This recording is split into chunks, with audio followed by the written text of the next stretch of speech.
What happens when a Blender user with zero product visualization experience decides to go all in? Well, you're about to find out. I'm starting a journey to become really good at product visualization using Blender. I won't be showing my face, just the work, the process, and the real behind the scenes grind. No fluff, no fake success stories, just raw progress, honest mistakes, and hopefully awesome renders. I've been using Blender for a while now, mostly for fun.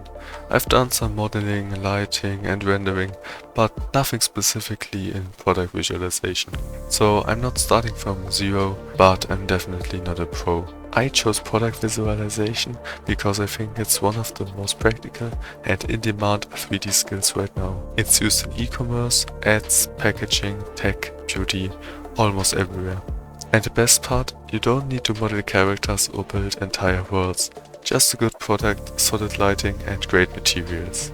I'll document everything from my first ever product render to breakdowns, mini tutorials, experiments and failures. Every render I post, I'll explain the why behind it. I'll show the problems I hit and how I fixed them. If you're into 3D, thinking about Blender, or just want to follow the process of someone trying to get really good at something, welcome.